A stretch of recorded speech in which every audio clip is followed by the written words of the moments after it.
আসসালামু আলাইকুম সুপ্রিয় শিক্ষার্থীরা, মাইক্রোসফট উইন্ডোজ সার্ভার 2016 এর 15 নং লেকচার নেটওয়ার্ক ইন্টারফেস কার্ড টিমিং বা নিক টিমিং আমরা আজকে সেটি দেখব। নিক টিমিং এর মূল উদ্দেশ্য হচ্ছে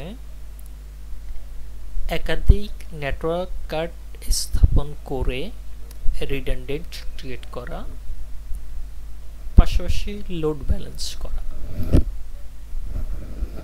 একাধিক নেটওয়ার্ক কার্ড থাকলে আমাদের যে সুবিধাটি হবে, কোনো একটি নেটওয়ার্ক কার্ড যদি কোনো কারণে ফল্ট করে, অন্য একটি নেটওয়ার্ক কার্ড আমার সার্ভিসটি আনইন্টারাপ্টেড রাখবে। পাশাপাশি লোড ব্যালেন্স হবে। চলো আমরা দেখি। এটা হচ্ছে আমার হাইপার-ভি ম্যানেজার, এটা হচ্ছে উইন্ডোজ সার্ভার 2016। আমরা সার্ভারটিকে ওপেন করছি।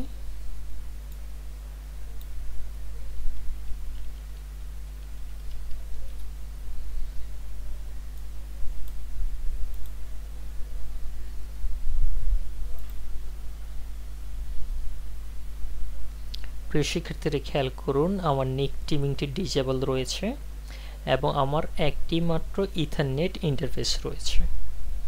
পাশাপাশি এখানে আমরা আরও একটা জিনিস খেয়াল করি, আমার অ্যাডাপ্টার রয়েছে একটি। চলুন আমরা আরও কিছু নেটওয়ার্ক অ্যাডাপ্টার অ্যাড করি। Network adapter, add hardware, network adapter, add universal switch, apply. ওকে,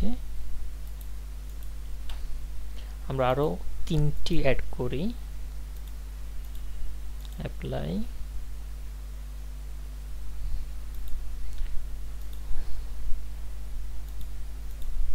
অ্যাপ্লাই। মোট আমার 4টি নেটওয়ার্ক অ্যাডাপ্টার অ্যাড হয়েছে। চলুন আমরা সার্ভারে গিয়ে দেখি। একটু রিফ্রেশ দিয়ে দিচ্ছি। যে শিক্ষার্থী খেয়াল করুন, আমাদের এখানে ইন্টারফেস কার্ড রয়েছে 4টি। এখন আমাদের যেটি করতে হবে, আমরা এখানে একটু খেয়াল করি, এখানে 4টি ইন্টারফেস রয়েছে। নিক টিমিং সাকসেসফুল হওয়ার পর আমাদের এই পাশে নিক টিমিংটি শো হবে। আমরা এখন নিক টিমিং ডিসেবল রয়েছে, সেখানে ক্লিক করব। ইন্টারফেসটা আসলো, অর্থাৎ আমার 4টি ইন্টারফেস প্রতিটি 10 Gbps করে। আমরা যখন নিক টিমিং করে ফেলব, দুটি সুবিধে, একটা হচ্ছে লোড ব্যালেন্স হবে আর একটা হচ্ছে রিডান্ডেন্ট হবে। চলুন এখান থেকে টিমস থেকে নিউ টিম 4টিকে চেক মার্ক করে দেব। একটি নাম দিতে হবে। ওকে, অ্যাক্টিভ হয়ে গেছে একটি, বাকি 3টি অ্যাক্টিভ হয়ে যাবে। আমরা একটু রিফ্রেশ দিয়ে দিচ্ছি।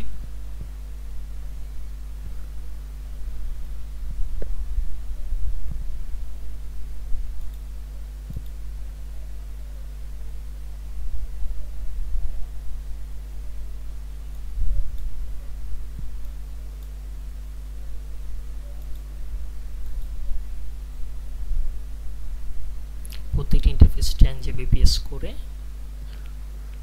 আপনি দেখতে পাচ্ছেন 4টি ইন্টারফেস অ্যাক্টিভ হয়ে গেছে অল্প 15 থেকে 20 সেকেন্ডের ভিতরে। 4টি ইন্টারফেস নিয়ে এখন আমাদের যে নিক টিমিংটা গঠিত হয়েছে সেটা আমি দেখি। এখানে একটু রিফ্রেশ দিতে হবে। খেয়াল করুন নিক টিমিং IPv4 অ্যাড্রেস, অর্থাৎ 4টি ইন্টারফেস নিয়ে আমাদের যে নিক টিমিংটি গঠিত হয়েছে সেটা হচ্ছে এটি। এখন আইপি বা যে কোনো কাজ এই নিক টিমিং করলে হবে। এটি হচ্ছে নিক টিমিং। চলুন আমরা একটু টেস্ট করি।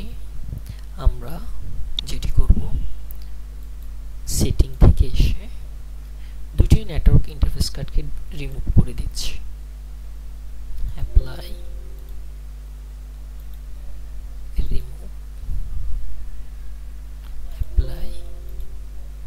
ওকে, আমরা দুইটি নেটওয়ার্ক ইন্টারফেসকে রিমুভ করে দিয়েছি প্র্যাকটিসের জন্য, অর্থাৎ আমরা একটা ডিজিটাল ক্রিয়েট করে এরপর আমরা চেক করব যে আমাদের নিক টিমিংটা আনঅল্টারড রয়েছে কিনা।